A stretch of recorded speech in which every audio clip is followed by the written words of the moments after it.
Okay, so I'm going to join Stephen from Kosmos here, and we're having this game. This game is really kind of grabbing me.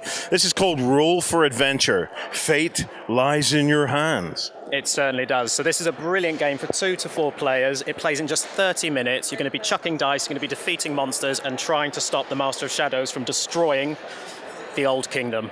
Fantastic. I've got to say, it looks beautiful. I love the artwork on the cards. I think it's just gorgeous. Can you take us through the basics of a game round, or how it works? Yes. So each of you will have a hero. Your two that I've got out here are the adventurer and the fighter.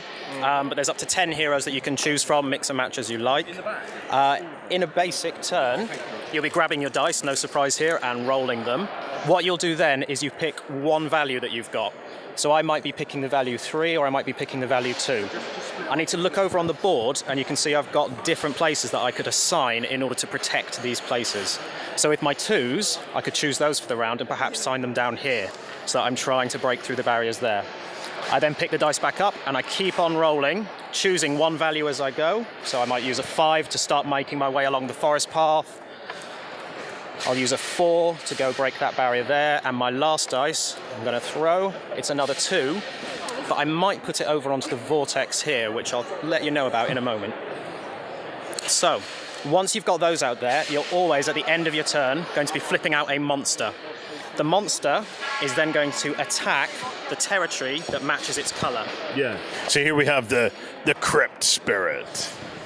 So, the Crypt Spirit, when he comes out, is going to be looking for a 2, a 3, and a 4, and will destroy one of each of those dice. So unfortunately, in this case, it destroys my 2, destroys my 4, and that goes into there.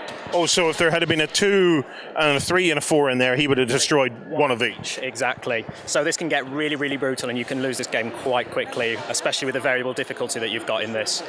Then it would move on to the next player, who again, they would be rolling their dice, and each of them will have some sort of special ability that might help them out while they're going.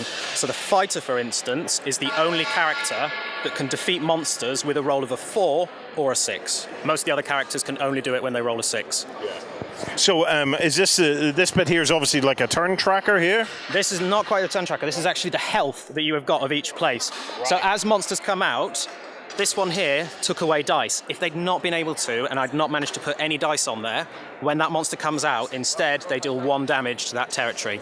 As soon as any of these little skulls reach the skull mark down here, that's game over for you and your team, and you're done. Oh, so when you lose, everybody loses? One territory falls, then the whole kingdom falls. You've got to protect all 4 of those territories equally. So what's the win conditions then? How do you win? The win conditions, you have got different magical items that you are trying to get. You can see that each of them has got a space for crystals. As you're going along and completing these tasks, they've got little crystal symbols on here. So as soon as you complete a task, you get a crystal, and it goes onto the magic book. Once you've got 5, you've beaten the game and you've managed to beat the Master of Shadows. It also goes up with the Sword of Truth or something like that, which is 6 crystals, 7 crystals, 8 crystals, so you've got variable difficulty as well. Fantastic. It sounds like a brutal and fun and fast game. Thank you very much, Stephen. That was Roll for Adventure from Kosmos.